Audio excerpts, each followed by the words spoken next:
Good evening. Welcome to the People for Effective Government online event. We're really glad to have you with us. My name is Ginny Darrell.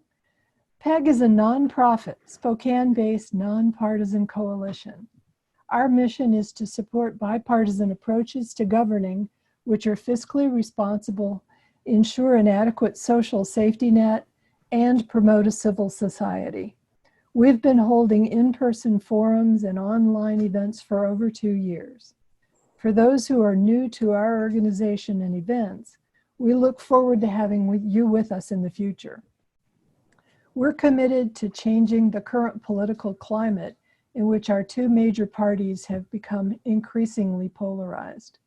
We're working to encourage sincere and civil debate about the challenges that our nation faces and effective solutions to those challenges by providing speakers with information and perspectives on a variety of relevant topics.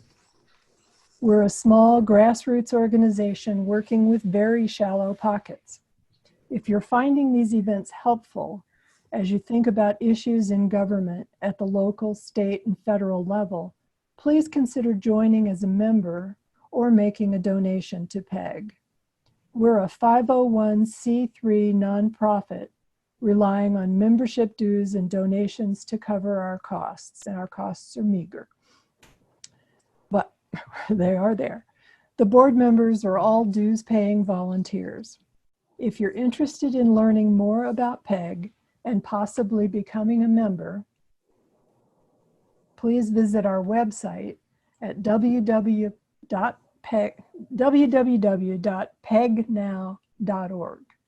And there. Okay. Okay. We will be adding an electronic payment feature to our website soon. In the meantime, you can join or donate by downloading and completing a form on the Get Involved tab. Please help us continue to host these free public events. Dues are $60 a year per person, and of course, any donation would help. As a reminder, the views presented by our guest speakers, whether in this discussion or our in-person forums, are their own. As a 501c3 nonprofit, PEG neither participates in political campaigns on behalf of or in opposition to any candidate for public office, nor engages in political activity of any kind. I checked with the Secretary of State's office on this issue and was assured they take the separation of state work and campaigning very seriously. As our state and local experts on tonight's topics, our speakers will tell us about their experiences and concerns with voter security, which is a significant issue in every election, but more so now and in the midst of a pandemic. Our audience is welcome to submit questions at any time. After the presentation, Eric and I will ask as many as we have time for this evening. It's our policy to ask the audience to be brief, keeping your questions to only 2 or 3 sentences long. You can ask several questions, but please submit only one at a time so that we can get through as many as we can.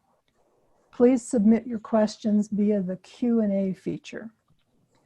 Now, Eric will introduce our speakers. Eric? Thank you, Jenny. My name is Eric Coltrane, and I'm a member of the PEG board. First, I'd like to introduce Secretary Kim Wyman, who's been serving as Washington's Secretary of State since 2012. Prior to being elected to this office, she served as Thurston County Elections Director and Thurston County Auditor from 2001 to 2013.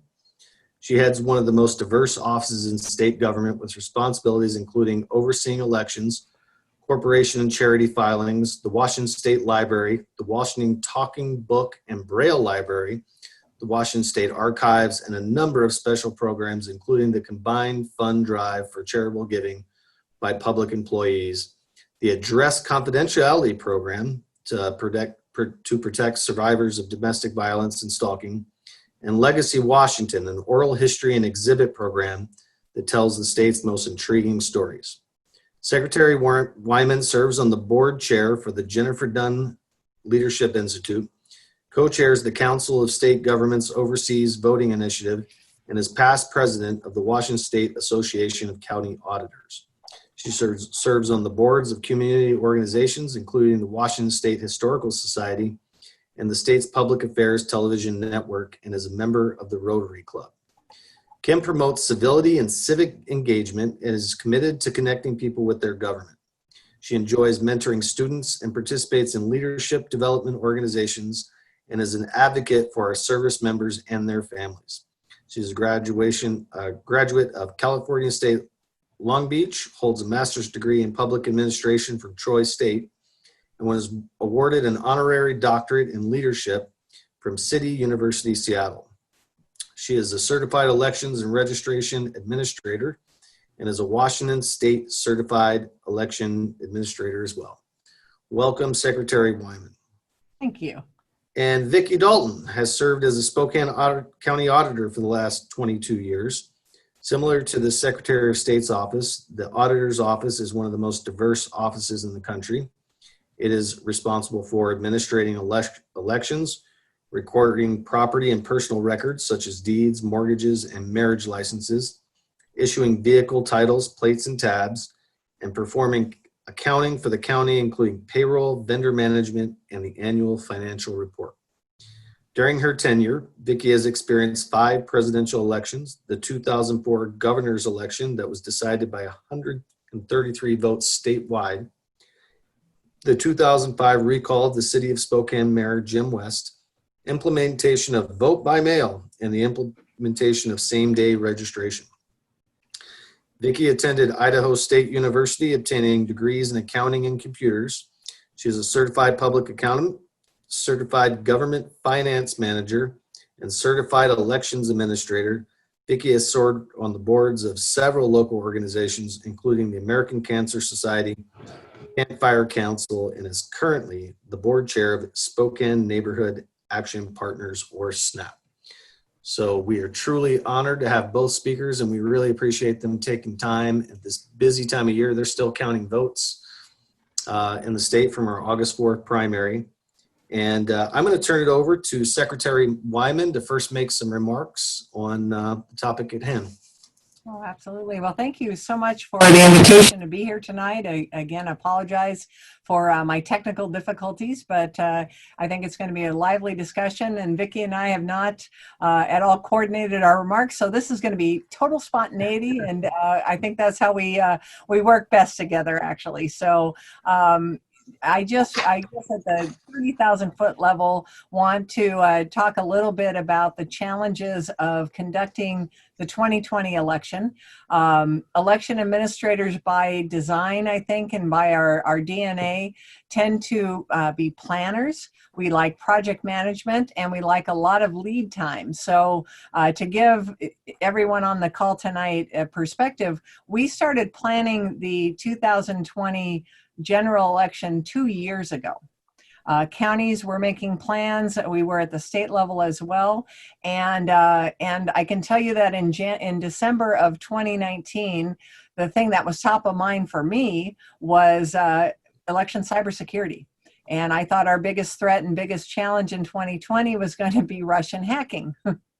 That seems so simple now, all this time later.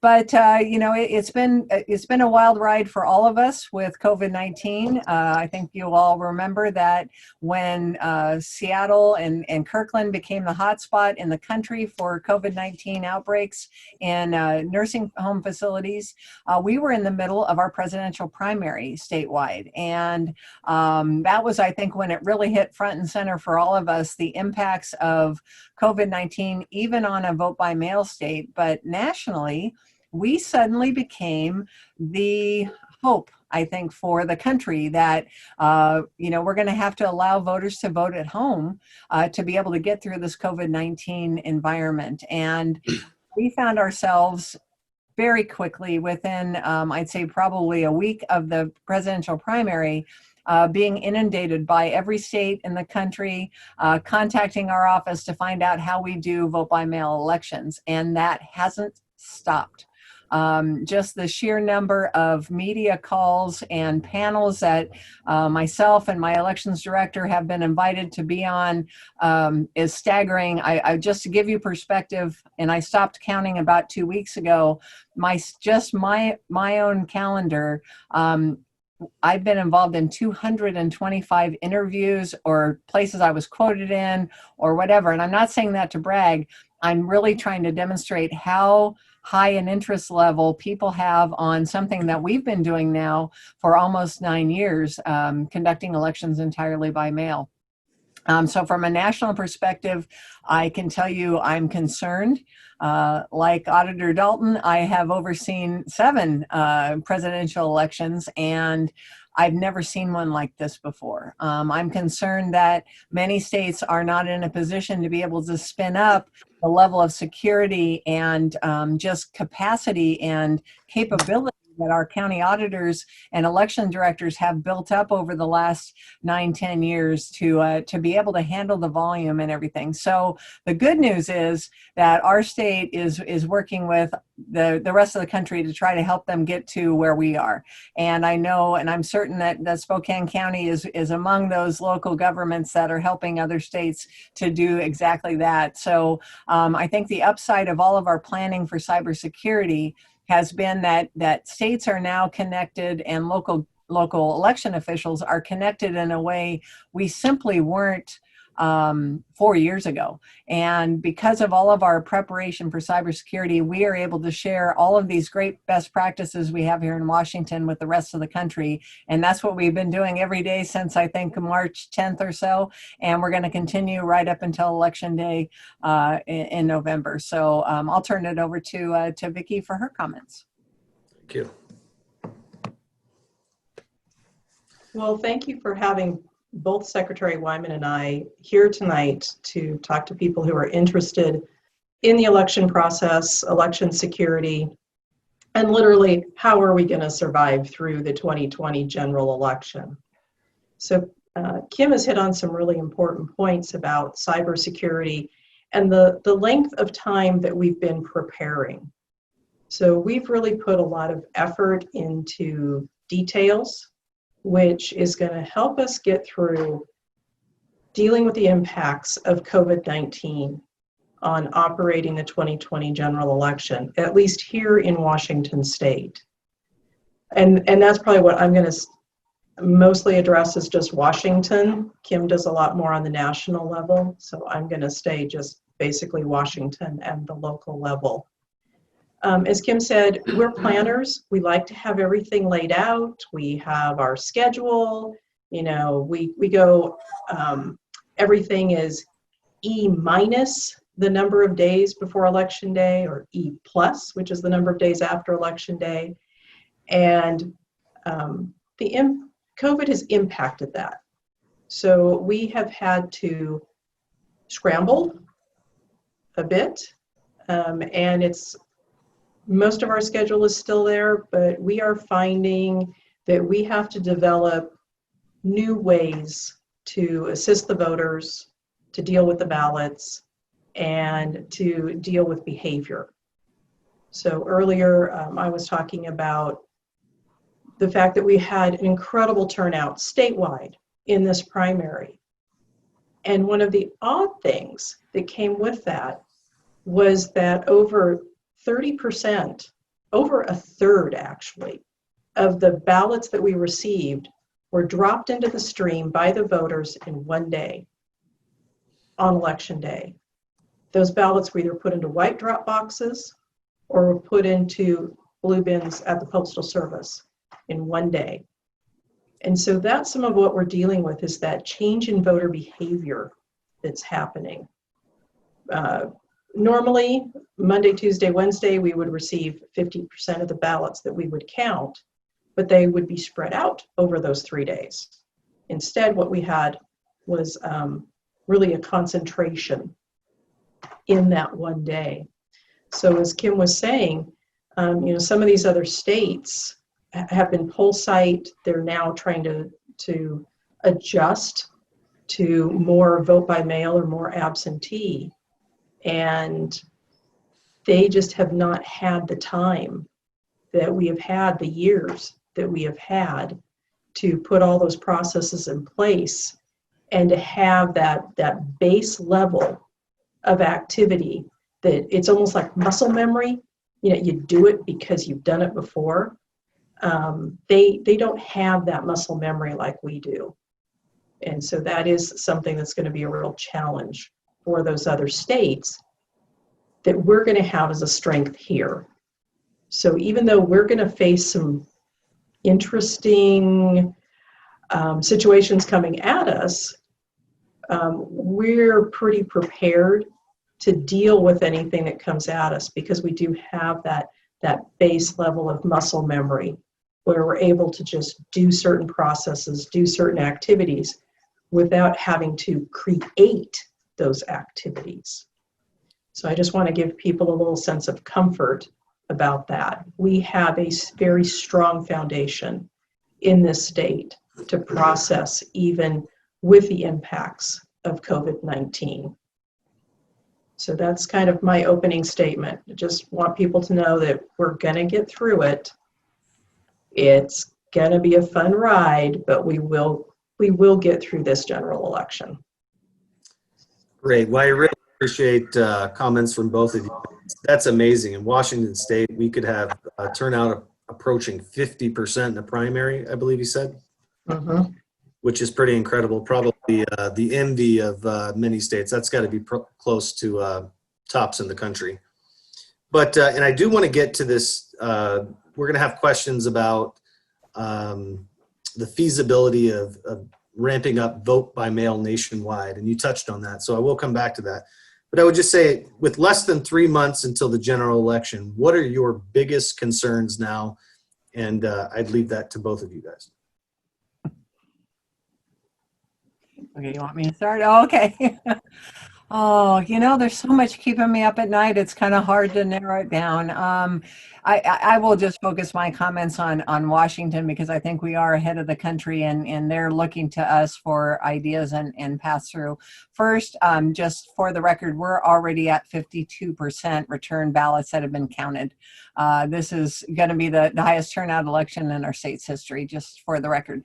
And what Vicky just talked to, the trends that we're seeing are different because certainly we had a lot of ballots statewide that were dropped in on election day. Typically, we see in a presidential election, 60% of the ballots come in on the Monday, Tuesday, and Wednesday of election week, and Wednesday because of postmarks.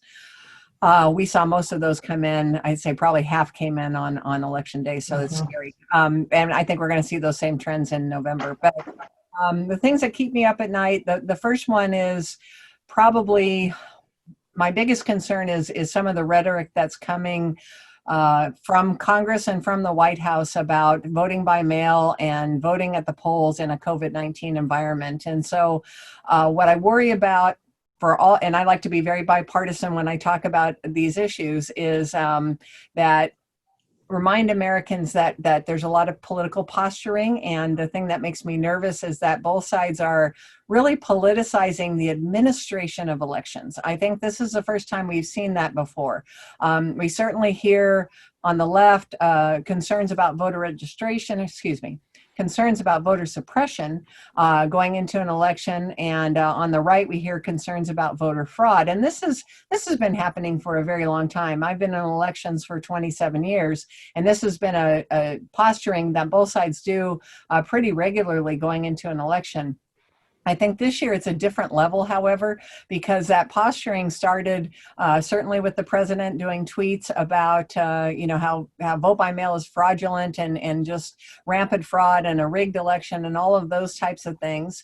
On the left, you had members of Congress who were really painting a picture that if we didn't provide universal vote by mail to every voter in the country, there would be rampant voter suppression. And as an election administrator at heart, that's really worrisome to me because we're politicizing the administrative processes. Make no mistake, in this election, every state is going to have some in-person voting and they're going to have some by mail voting. They have to. We know that 16% of our population is over 65 years old. there are large numbers of people that cannot walk into a polling place or a vote center because they'd be risking their lives to do so. So we have to come up with some sort of vote at home option. And at the same time, we can't say that some people aren't going to need to vote in person, because even here in Washington, 1 to 2% of our voters come into a county courthouse or a vote center to use an assistive device or get help with translation or get a replacement ballot. So we have to allow, as a country and as a state, that room to be a hybrid system. And it's going to vary by state. Some states are going to be more in person. Some states are going to be more by mail. And I think each state is going to need to figure it out, because Congress hasn't provided the money that it's going to take to provide for widespread absentee voting across the country. So here at home, my concern is just, what does that rhetoric do to voter confidence? And we're already seeing it in some of our social media feeds. We're seeing it with questions we're receiving from voters in the office of just, vote by mail is fraudulent and we can't do it. We spend a lot of time, and I'm sure Vicky's and her staff does as well, explaining to voters all of the security and safeguard measures we have in place. And I'm sure we'll get into that in a moment. But our job as election administrators is to inspire confidence in the entire spectrum of political points of view, from the most liberal Democrat to the most conservative Republican and everyone in between. And that comes from balancing access and security. So in our state, we have a very accessible system. We have same-day registration. We mail every single voter a ballot to their home.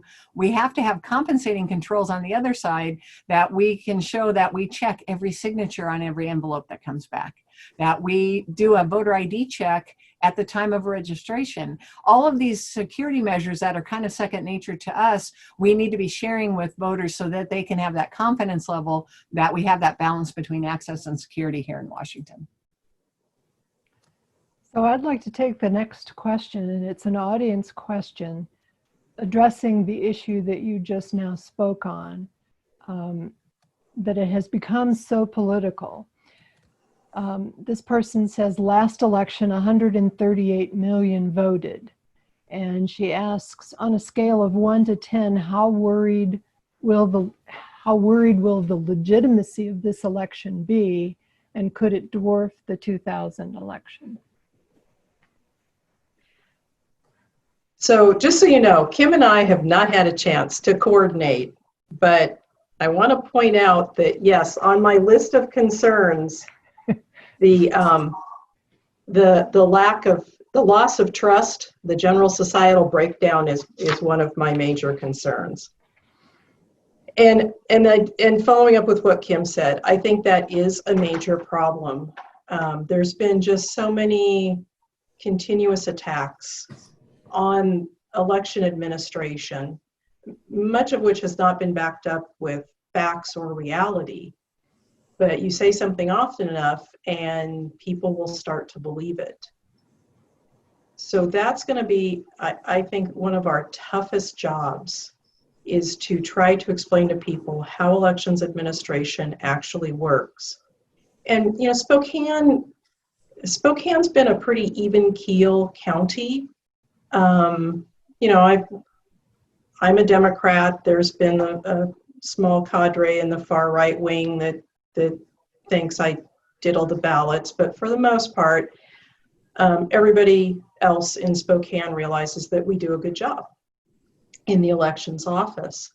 This is the first time where we have gotten a lot of emails and phone calls from people who truly believe that the election process is fraudulent now. And that for me is very scary and very upsetting, because we do a good job. We are neutral. We try to take care of our voters. We count the votes as they come into us. And I think that's the challenge we face, is how do we get it across to everyone, at least in the state of Washington, how we perform election administration, and that it is fair and equitable, accessible, and safe. Mm-hmm. We really can't speak for the rest of the country, how they do things. But overall, most elections administrators are really trying to just do the best service they can to the voters to count the votes as they were cast. Vicki, maybe you could just describe the vote counting process. Who's involved, how it works, can people observe, to just kind of explain how that works? What are the security measures, and how do we know everything's good? Okay, so I'm going to give you like not even the Reader's Digest condensed version. This is the Cliff Notes. So over 6 weeks prior to Election Day, we've already designed the ballot. We send it to the printer. The proofs come back. We test the tabulation machines to make sure they're going to read right. Once we know that, we print all the ballots. The ballots get shipped to us here in Spokane. We then insert them into envelopes, and we have run the list of all the voters' addresses. Then we take it to the post office. The post office, of course, distributes it out into people's mailboxes. At that point, it's up to the voter to make up their mind, mark it properly, get it back into the envelope, and get it back to us, either through a white drop box or a blue bin.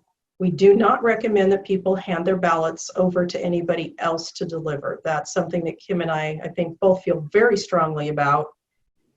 Take your ballot, put it in a white bin, put it in a blue bin, one of those two. That's a security measure that voters need to ensure. Once it comes back to us, we immediately process that ballot to verify that that voter has returned the ballot. There's a barcode, and this is the same for all counties. We check that barcode, we log that ballot in, we check the signature on the envelope against the signature in the voter registration record, and it is done by eyeballs. It's not done by a computer system. We look at them. It's one by one. Yep. A set of eyeballs looks at every one of them. Every one of them, and if a signature is questioned, then it goes to another person. If that person questions that signature, it goes to a third person. So we are not being arbitrary, and we do go through training with the Washington State Patrol. So for a signature to be declared a mismatch, it's a mismatch, most definitely. If it's not signed or it is mismatched, the voter gets a letter. Again, this is now in the hands of the voter. That's part of the security process, that there's a second chance for that voter to rescue their ballot and have their vote counted if they've forgotten to sign, or if their signature was just really, really sloppy and didn't match. This also protects people who have moved. Somebody else got that ballot, somebody else marked that ballot, but they can't make the signature match. So that prevents voter fraud, ballot fraud actually, from happening at that point. So once the signatures are matched, then it goes to stage one opening. Envelope is opened, the security envelope is taken out, the envelope with your name on it is put away in a different area. So that way your vote and your name are never seen together. So once that's done, we open the inner envelope, we pull the ballot out, inspect it, make sure it's going to go through the tabulator, and then into the tabulator it goes. And then once it's tabulated, it goes into storage, and once it's in storage, it can only be brought out for a recount or by order of the court. So that is about as short as I can get the process. Well, I want to follow up real quick, because you get on the mismatched signatures. I had a question here about ballot chasing. Can you describe what ballot chasing is and how that relates to signatures and things like that? Ballot chasing is a sport in Spokane County. So Spokane County has been a very purple county, and so we've had a lot of recounts.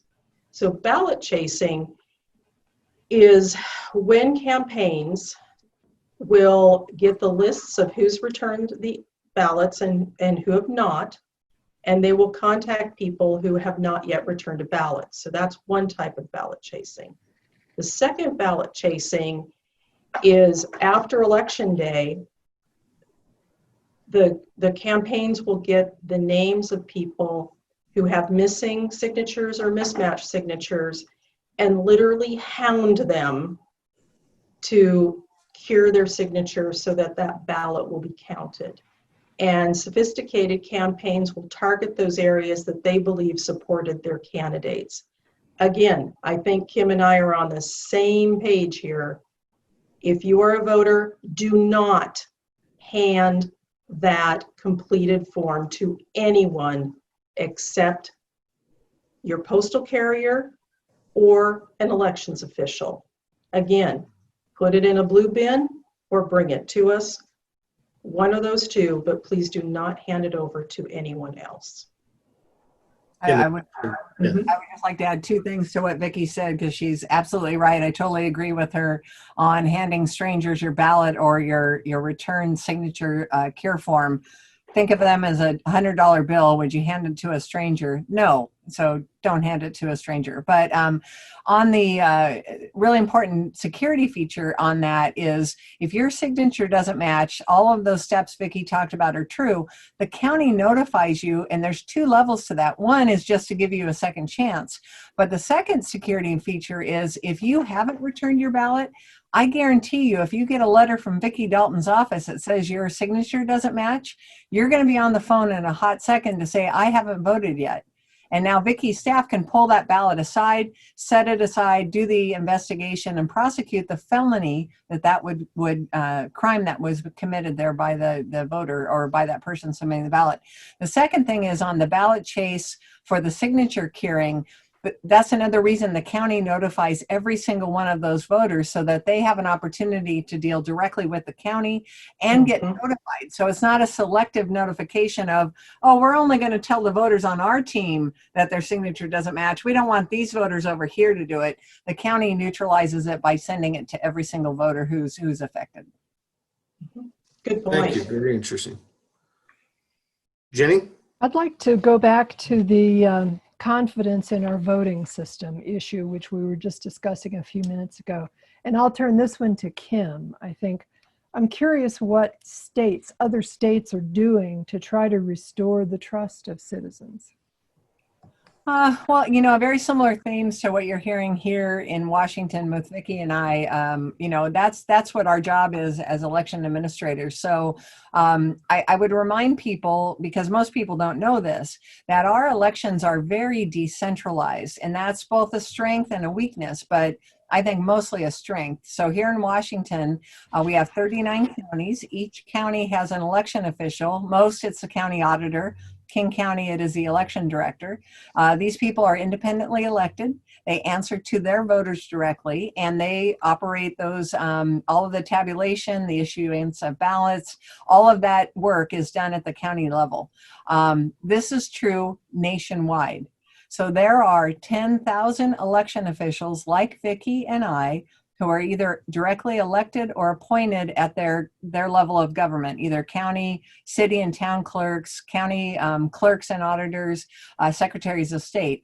And I mention this because I think that there's this idea that a lot of Americans have, that we have this nationalized system and that we're all interconnected, and that basically, the feds have control of our elections. The beauty of our Constitution and our representative, our republic, our constitutional republic, is that the power of running the elections is at the state. So what we're seeing with our counterparts is we're all working very hard to be transparent, to share with the voters how we're changing our operations to deal with COVID-19. States, as we move farther east, have less and less experience with voting by mail, certainly, and absentee ballots in large numbers. So this is a very Western concept, Western states concept. And when you get over to the East Coast, they think we're nuts. They don't understand why we would mail a ballot to every voter. And they're now having to embrace it in a way that they have never wanted to, I think. But I think what you're seeing is an education of voters. States that are trying to ramp up absentee balloting are really doing education pieces and really trying to inform their voters of what they need to do to get a ballot, how they can participate, and trying to empower voters, even those states that are having in-person voting as their main voting method, empower voters to make that choice. And this isn't true in all states. I know some states have varying degrees on this, but what I'm seeing with most of my colleagues is really trying to give their voters a choice. And so, again, I'm hoping that we can get the media and some of those political leaders to really kind of shift to the administration of this and making sure that every eligible American has an opportunity not only to register, but to vote and participate, because this is the election of our lifetime. This one is I would say, arguably the most anticipated election in a century. So it is really important that when the dust settles, that everybody believes the results. Now, everybody isn't going to like the results, but when you look back at 2016, let's face it, very much like 2004, I'm going to try to be, that's actually a bad example. 2000 and 2016 have very similar threads. Half the country believed that, that the election was a good outcome and they liked the results, and half the country really didn't. And, when you look at the emotion people had when President Trump took the oath of office, and you think about that, the parade that happened the next day, the March on Washington, there was a lot of emotion there. Why didn't we see people calling for the overthrow of our government? Why didn't we see anarchy and that? Because at some foundational level, Americans believed the election was fair. They didn't like the results necessarily, or they loved the results. And that's what's at stake this year. You absolutely hit it on the head, Ginny, that we have to inspire confidence. And right now, I'm going to go out on a limb here. Half of the country believes they're going to win. Oh, wait, the other half of the country believes they're going to win. And they can't even entertain the concept the other side could. But the one constant that we know about this upcoming election is somebody is going to lose. And our job as election administrators is convincing the losing side the election was fair. This year, that's a heavy lift. And I can tell you that our colleagues across the country and across the state are working very hard to make sure that our voters have confidence in the election. And I think that our colleagues across the country are doing the same thing. And we're all doing it in a very partisanly charged environment. So it's not lost on us. But I'm not totally sure I answered your question, but it was fun getting on the soapbox. So I'll step down now. Eric? That was good. That was good. I appreciate it. And I think Vicky describing the process, I hope that engenders some confidence, at least here in Washington. I mean, and this could go to both of you because you both have experience with mail-in ballot. Do you think it's realistic that other states could ramp up a massive vote by mail without, big concerns about fraud? Do you think it's possible for some of these states to do that in just a 2 or 3 month period of time? And you can have different answers. I'm going to start out, and then I'm going to let Kim do cleanup on this one. I'm not as concerned about fraud as I am about just the ability of the elections offices to process voter registration and ballots in a timely and accurate fashion.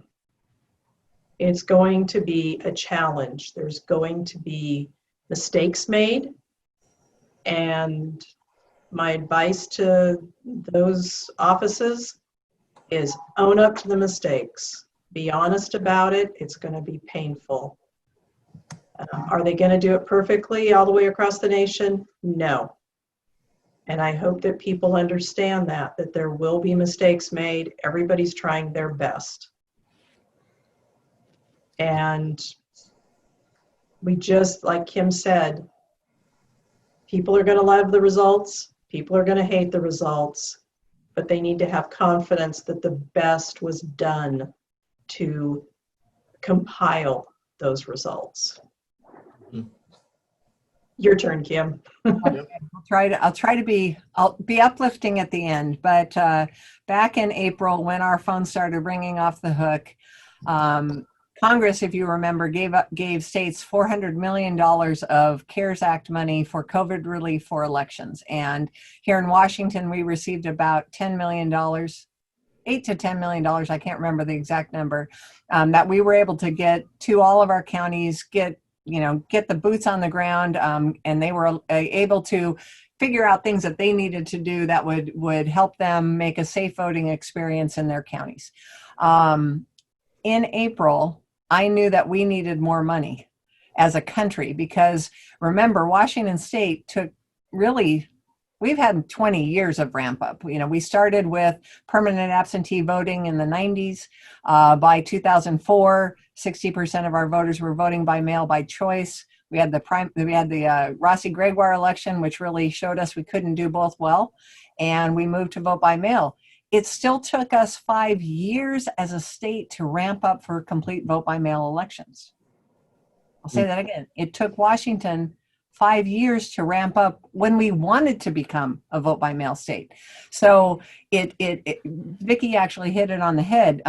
It's the capacity and the capability, having high-speed envelope sorters to deal with your incoming volume, having digital signatures of the voter registration form so you can check on a computer instead of having to hold up a piece of paper to another piece of paper and finding the paper and keeping the paper straight.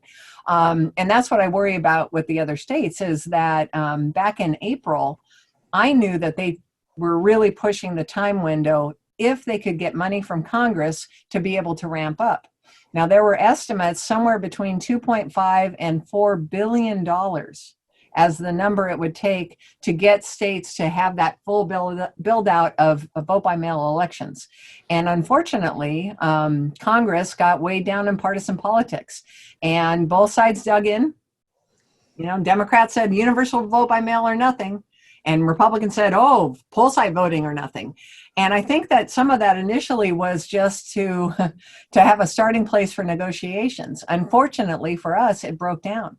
So now here we are in August. They're still at an impasse. No money has gotten to the states. We are way out of the window for planning. We've lost precious time that the money could have been put to good use to help these states ramp up. Now we are just in get it done mode. And I'm still optimistic that we might get some money from Congress, and certainly even here in Washington State, we could put it to use. For example, our counties could use the money to do first class postage earlier in the ballot return cycle. So we could, 20 days out after we do the initial mailing, could do our mail out with first class postage to guarantee a faster delivery time. That's probably not going to happen, but we could welcome the money and would use it. So I say all this as gloom and doom, but the good thing is I know that our colleagues across the country have been doing nothing but preparing for the November election in the last 6 months. Since April, everyone has a laser focus on November, because none of us have lost the perspective that we have to inspire confidence. So states are working to adjust their systems. It's going to be a real hybrid, different version in every state, and that's not a bad thing. Each state's going to have to solve it. I think where I started getting hope was the Kentucky election of all things. They took a lot of heat going into it because they were going to have mega polling sites. They had to close the majority of their polling places, and they have some ridiculous number of counties. I'm sorry, I didn't mean to say it that way. They have a lot of counties in Kentucky, close to 100, and they had one polling place in each county. So for a big city like Lexington, for example, that seemed really absurd.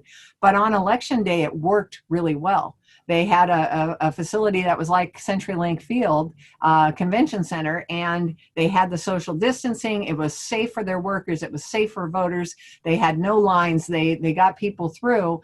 And then they also had a complement of absentee voting available. So I think that they showed it can be done, and that when Democrats and Republicans work together, what a concept.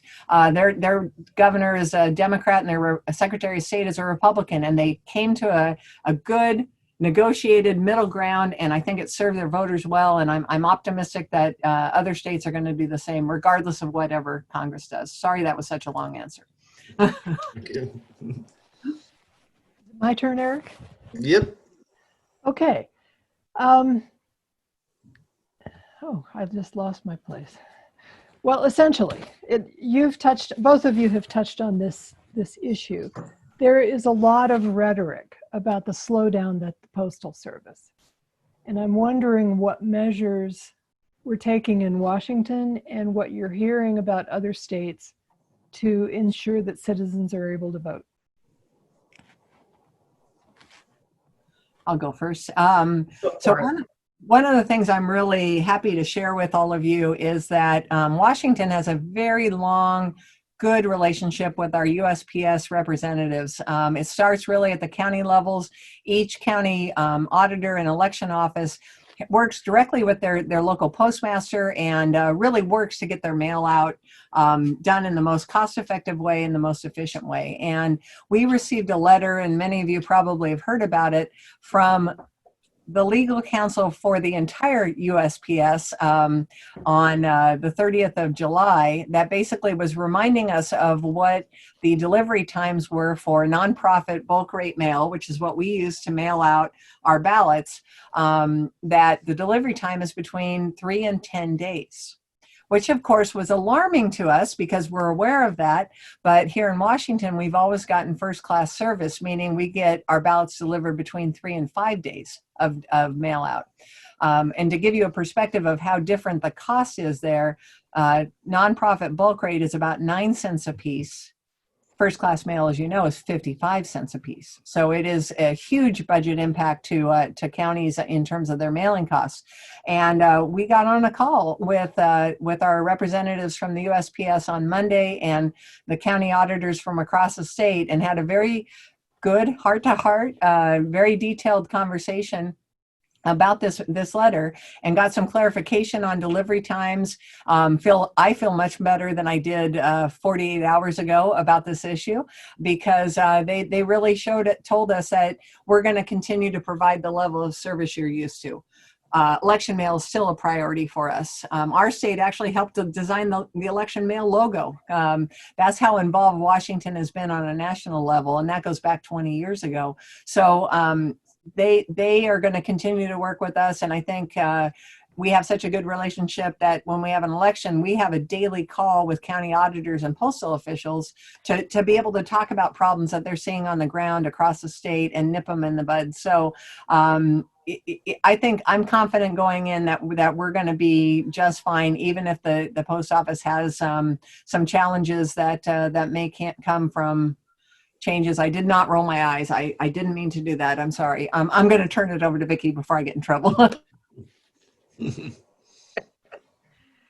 Yeah, so as Kim said, we have a very long relationship with the Postal Service at both the local, regional, not both, at all of the local, regional, and national level. And in fact, what Kim didn't mention is that a staff member in her office is on the national work group with the Postal Service for elections mail. And that's been, oh, good grief, what, 10, 15 years at a minimum. So we are very involved with the Postal Service. And on the other side of it, the Postal Service is very experienced with us. So again, when I was talking about muscle memory, it's the same thing for them. They are accustomed to handling our load. They are accustomed to handling the ballots. They're accustomed to that logo. They know what it's like when we're dropping mail and the campaigns are dropping mail at the same time. They know how to handle that huge tsunami that hits them in just a couple of days as the ballots are going out. And they give priority to elections mail coming back in to the elections office. So like Kim said, my heartburn is not very much at this point about the U.S. Postal Service. But we will remind people that even first class delivery is slower than it used to be. People remember first class as 1 to 3 days. It's not anymore. It's 3 to 5 days. And we'll be reminding people that you need to get that postmark of no later than election day. And over the past decade or so, that pickup time has gotten earlier and earlier in the day. So a voter who drops their ballot into a blue bin at 5 o'clock in the afternoon on election day may not get an election day postmark. So again, this is where the voters need to step up and look at the last pickup time on that bin. If the last pickup time was 3 o'clock and they're standing there at 5 o'clock, then they need to go find one of our white bins. It's a ballot drop box in front of the public library in order to make sure that their ballot counts. And we did have a question. Somebody asked about blue versus white bins. The blue bins are just the postal service blue things you see, and then a white bin is what? A white bin is the county's ballot drop box. So those are the drop boxes we own. Those are the drop boxes we install. Those are the drop boxes that we pick up. And those are the drop boxes that are open starting at least 18 days prior to election day. And they lock promptly at 8 p.m. on election night.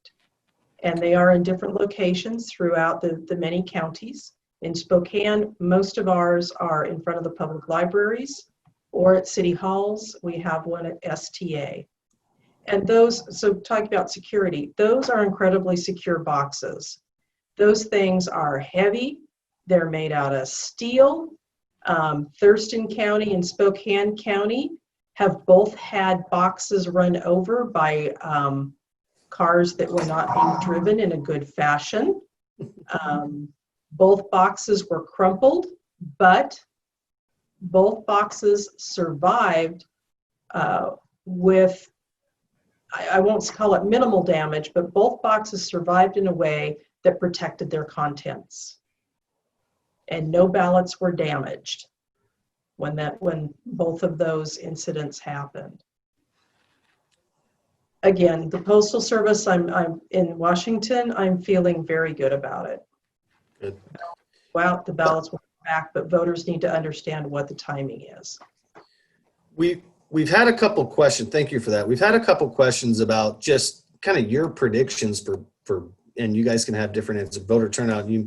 Vicky, you mentioned that, and Kim, over 50%. I mean, for a primary, I don't know what to compare that, what the average is nationwide, but I mean, clearly Washingtonians are engaged and able and ready to vote in 2020. Do you guys have predictions about voter turnout in November, a presidential year? I mean, what was it like? What was in 2018? Do we expect higher? Well, it's going to be huge. I would expect that this will break all records, not just in voter turnout, but also in the percentage of population that is registered. So I don't remember the exact numbers, Kim. I think we're in the 65 to 70 range of registered voters to population, something like that. I think we're going to end up with a lot higher percentage of our population being registered, and then we're going to end up with a much higher voter turnout of those that are registered. So I think we're going to see an incredible number of ballots turned in to be counted. And it's going to take all of us a huge effort. I think it's going to take us longer to get all the ballots counted. So please, everybody, be patient. The returns you see on election night will probably end up being only about 40% of the total number of ballots that we will ultimately count. So my advice, go to bed on election night and don't worry about it. It's going to be Friday at least before we have a substantial amount of those ballots tabulated. And you mentioned, Vicky, before I turned over to Kim, you mentioned, Vicky, that this year, I don't know if it was before we went live or whatever, this year you had an abnormal number of ballots show up on the last day. And do you know why that is, or? Yeah. So we had more than 1/3 of the ballots that came to us were put into the stream on election day. So they were either put into a USPS blue bin for delivery by the Postal Service, or they were put into one of our white drop boxes that we pick up. That's an unusually high number, very high percentage for that one day. I think what happened was people just weren't sure if they were going to vote. And then that last day hit, and they decided they wanted to make their voice heard through their vote on the ballot. It's a change in voter behavior. And some of that were voters that wouldn't have normally voted in a primary. So we are seeing a change in voter behavior. And that's what we're trying to adapt to for the general election, and to be ready for that late wave that's going to just come rolling in over the top of us. Secretary Wyman. So to give you context, that was a great question about, we talk about turnout, and I don't think we always give context. So in 2016, just 4 years ago, in the primary election, 1.4 million ballots were cast for 34.88% turnout. We're not even done and certified yet. We already have counted 2.4 million ballots, so My gosh. more ballots this year, and we're already over 52% turnout. And nationally, I think we're running probably second or third in turnout. Yeah, second or third in turnout for primary elections. So, and Washington typically is in the top 5 to 10 in any given election nationally. Not that we're competitive. Oh wait, yeah, we are. And I think a lot of that is because of vote by mail.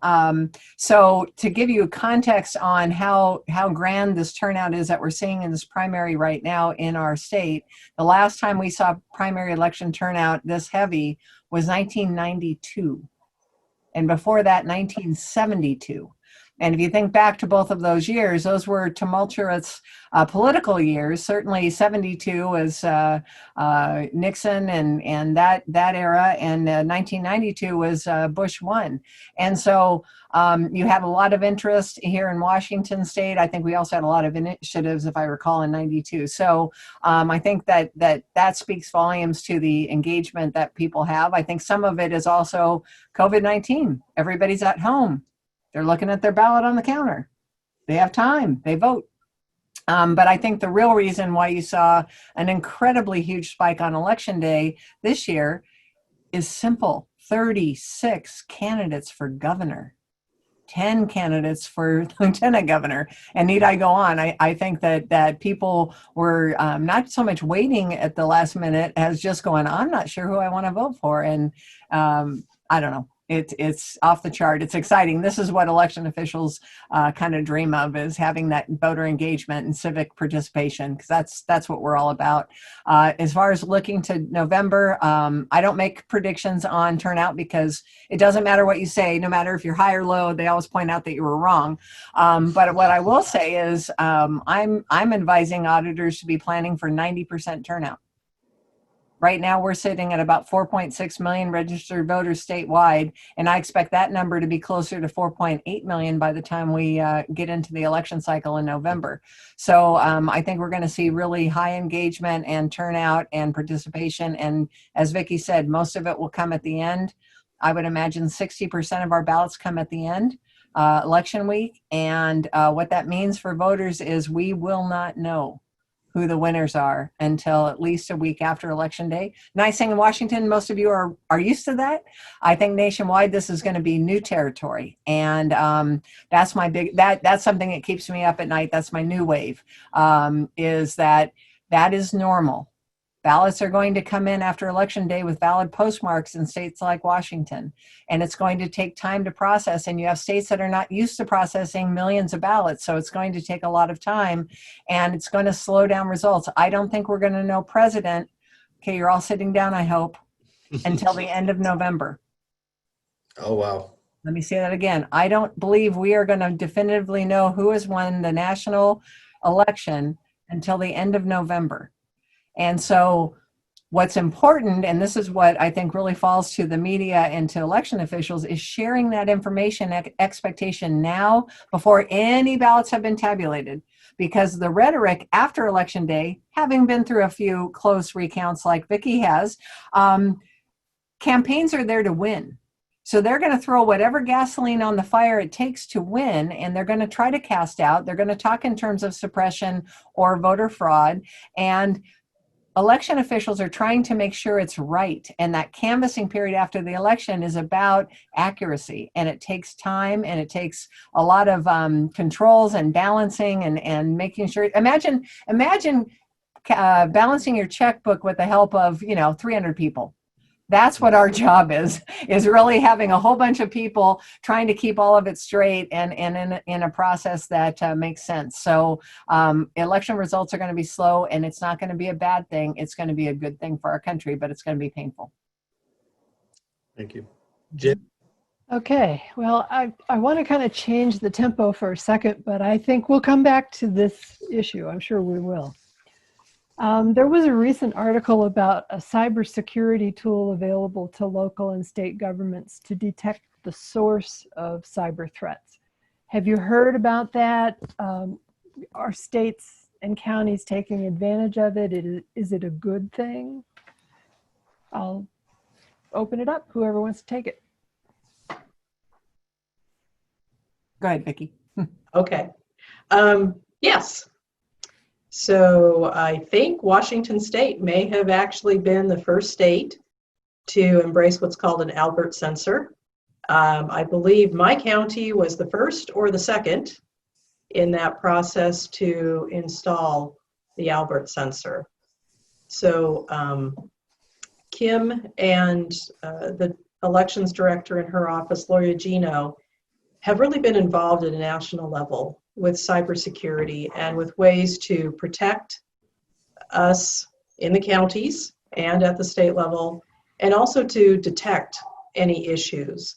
And I'm going to let Kim talk about some of the details that her office is involved in, because again, I have to be careful because there's some things we can't necessarily disclose, and she's better at not disclosing those kinds of things than I am.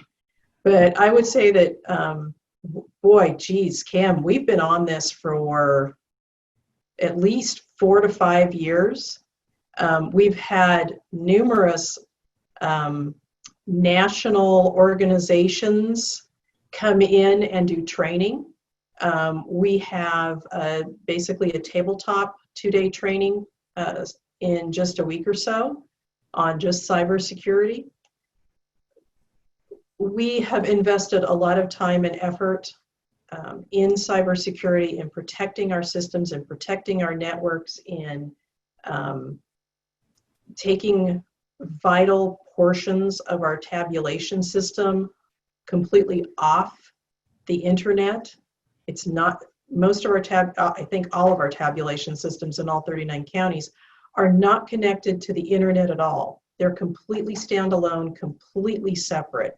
So when we upload our results to the internet, that's sneakernet.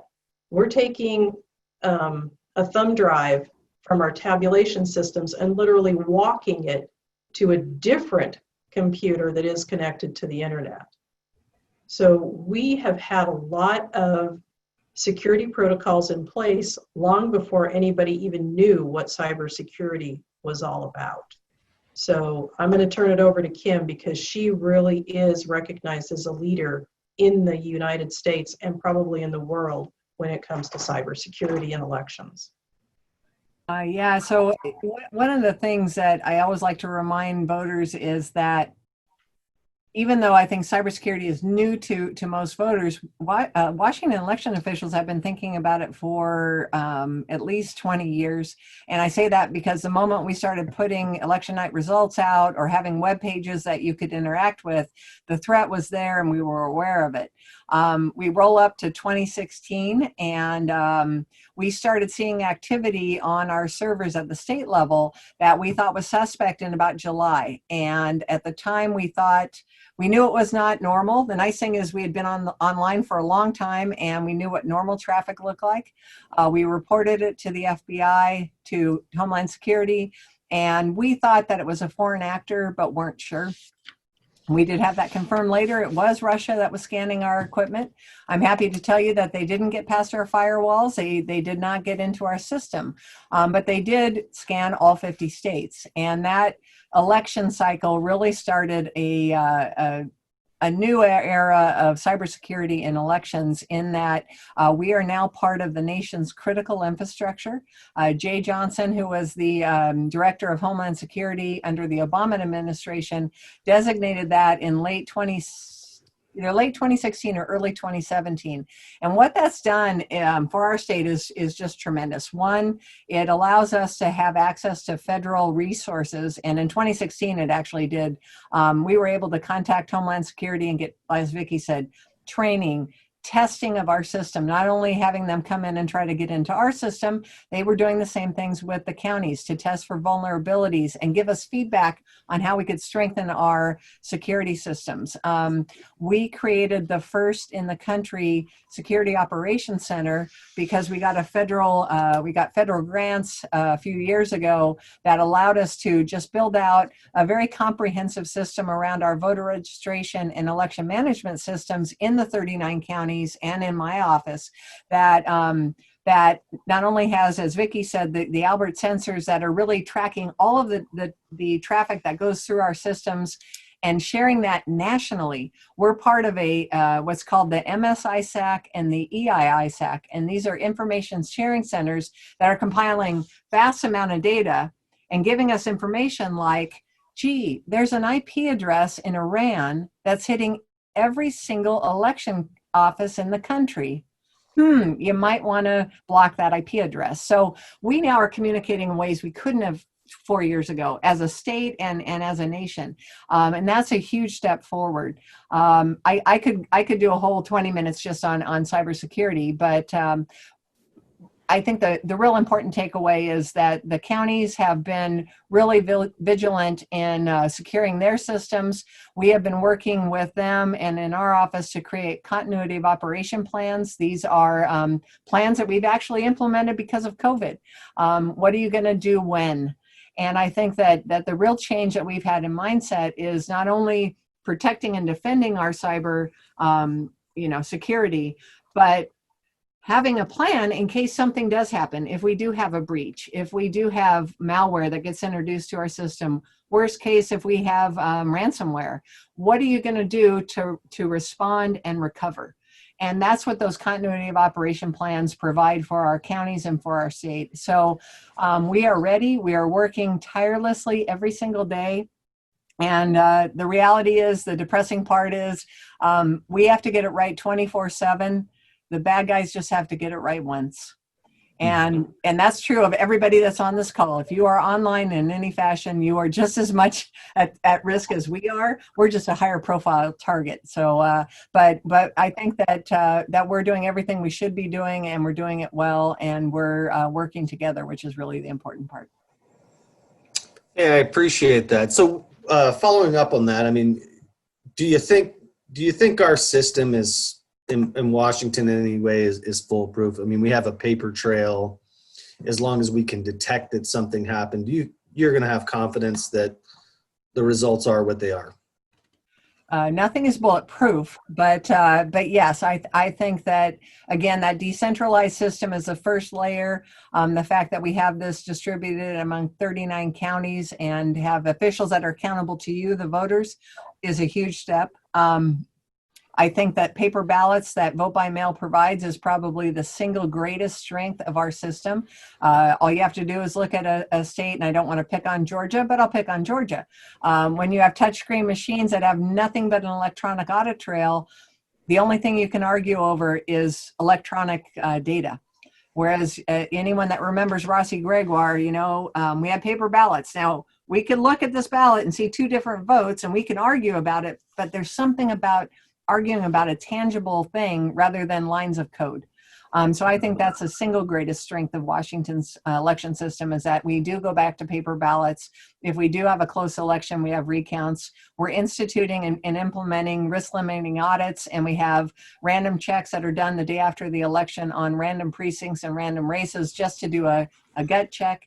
So we're constantly doing these things to inspire confidence, and I think it's just really sharing that with the public in forums like this, where you can really see that deeper dive of the work that the counties do and that the state does to protect our system, that I think we're going to be able to respond to the harshest critic and inspire confidence in November. But I'm also superstitious, so I'm knocking on wood.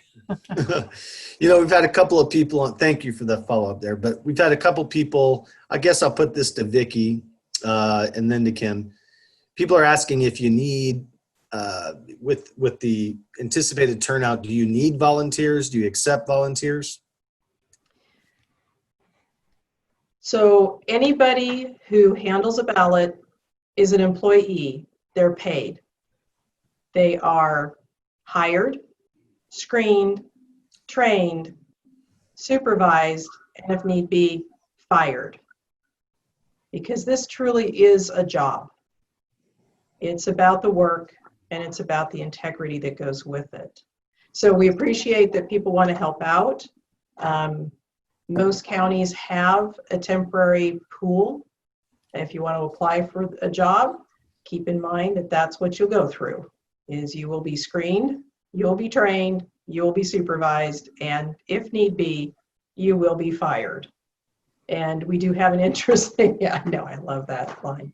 And we do have an interesting bunch of people who work for us. So we have a lot of people from the Postal Service that have retired, and they come work for us because guess what we do? We do a lot of mail, and they are fantastic. I have a couple of people, if I gave you their names, you would know exactly who they are. We have retired folk from the newspaper that go and lock up drop boxes on election night. So no matter what your background, we will look at you and see if there is something that is suitable, and we will pay you. But I think that's one of the other strengths in Washington State, is that we really don't have volunteers who handle ballots. They are employees, they take an oath, and they are supervised. So could we use a few more people? Yes, we always do. Some of my pool is not able to come to work because of COVID. They have underlying health conditions, and even though we are social distancing, even though we are doing PPE, even though we are doing this sanitization, they just can't take the risk.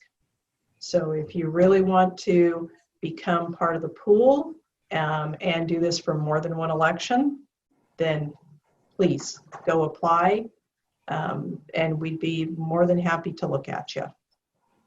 Thank you. Jenny? Okay. I think, Vicky, when you were talking about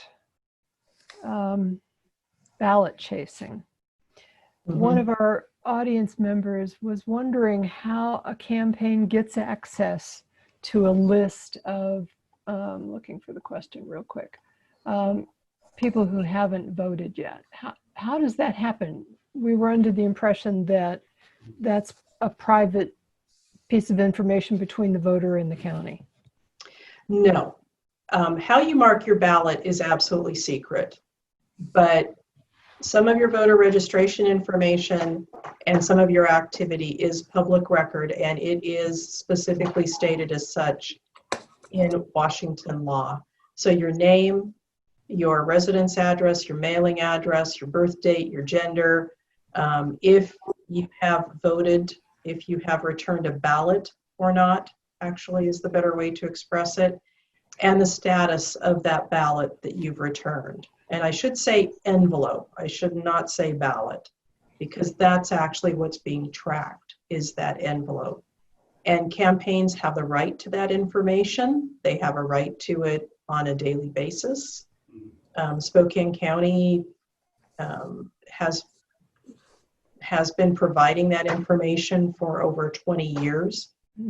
And it's public information, and they get it on a daily basis. Thank you. Eric? Yeah, so we have a number of questions here. on various topics relating to with other states. Like, so how do we know some of these southern states can identify some of the foreign threats like we can? It sounds like in general, people feel really good about our process here. They're concerned about other states. What can you guys provide in terms of confidence there? Well, I'll start with just the, again, going to the cybersecurity, the resources I talked about that Washington has with Department of Homeland Security. I didn't even mention that we work with our National Guard. That is available across the country. So when Jay Johnson designated elections as critical infrastructure, that put us on the national security level of the power grid, of water systems, of the banking system. So it's a big deal. And one of my favorite parts of this, I just have to digress for a second here and get back to my point. When they first were sharing with the country in a congressional hearing, Department of Homeland Security, a deputy director said, 21 states were scanned. This was in July of 2017, to which all states went, what? Which states? And my favorite government response of all time was, oh, we can't tell you because you don't have clearance.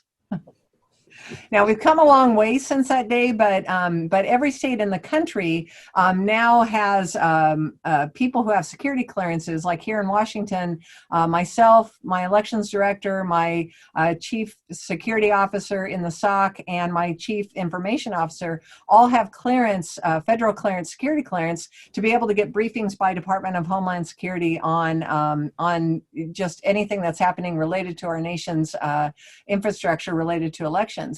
And every state has that same capacity. So my colleagues in Alabama and Mississippi or Missouri or whatever southern state you want to point to are equally as concerned about cybersecurity as Vicky and I are.